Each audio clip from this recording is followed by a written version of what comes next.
All right, as the Biden administration continues talks to revive the 2015 nuclear agreement with Iran, our closest allies in the Middle East, Israel, along with the United Arab Emirates, are asking for security guarantees if that deal is signed. Joining us now to discuss how Israel feels about the U.S. negotiating with its biggest adversary in the world, Israeli columnist and radio host and son of former Israeli Prime Minister Benjamin Netanyahu, Yair Netanyahu. Good to see you. How are you? Hello. Thank you for having me. You bet. Thanks for staying up for us. What is the sentiment there in Israel about the Biden administration's nuclear talks with Iran right now? Well, really bad. We feel like we've been thrown under the bus because this deal guarantees Iran having a nuclear weapon and can potentially lead to our country's annihilation. So it's not good news here. Yair, when Trump was in office, he got Israel and the UAE to agree to the Abraham Accords, which was such a big historic deal.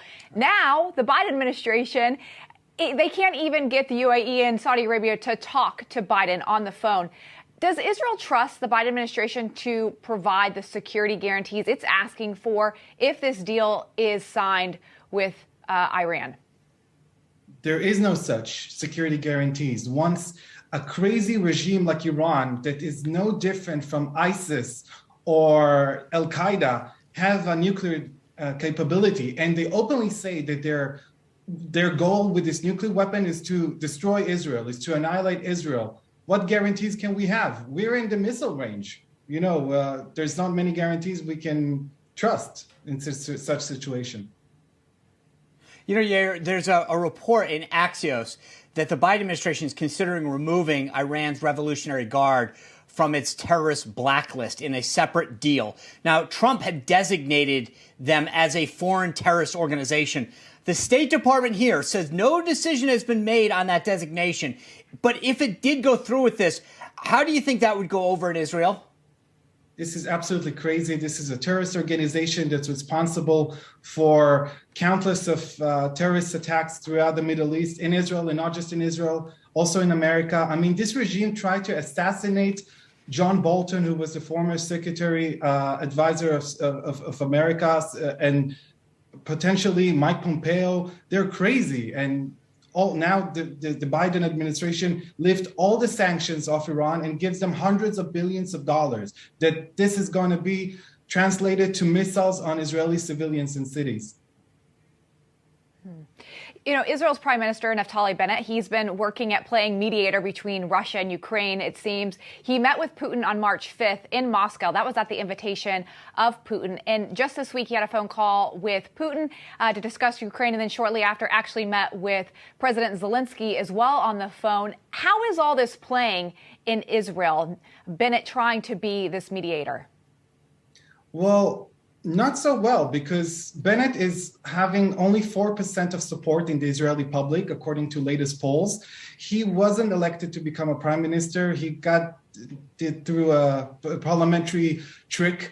And he's dealing with that issue, which is a grave issue, but not for Israel. Israel is not a superpower. Israel is a small country that have an existential threat with Iran nuclear deal. And he's not dealing with that at all. He's dealing with the Russia-Ukraine conflict that is completely not connected to Israel whatsoever.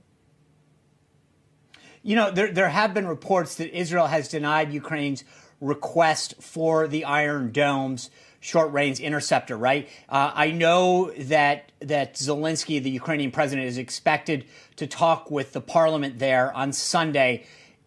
I got to expect that he's going to request that Iron Dome. Where do you think everything shakes out on that? Well, again, unlike America, which is a superpower and can, deal with every global conflict around the world, Israel is a very tiny country. It's the size of New Jersey. And we have, Russia on our border with Syria. So it's a very delicate matter for us. I think, this is the conflict in Ukraine is a matter for the United States, not for Israel. Okay. Yeah, by the way, so what's your dad's take on this? Where does he kind of shake out on all this? Well, he's very worried mostly with the Iran nuclear deal, again, because this is a crazy regime that openly calls for the destruction of Israel. And by the way, this is not just a problem for Israel. This is a problem for America too, because the Iranian regime are building intercontinental missiles that can reach to the eastern coast of the United States.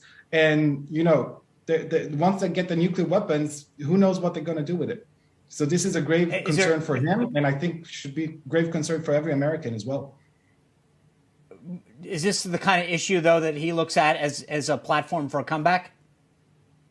Well, according to latest polls, he's the most popular politician in Israel by far. His party enjoys in the polls around 35 seats out of 120 seats in the parliament, while Bennett's party is about 4 or 5 seats at most. So, in every latest poll, he's the next prime minister if there is election. An election can happen potentially in any given moment in Israel because it's a parliamentary system.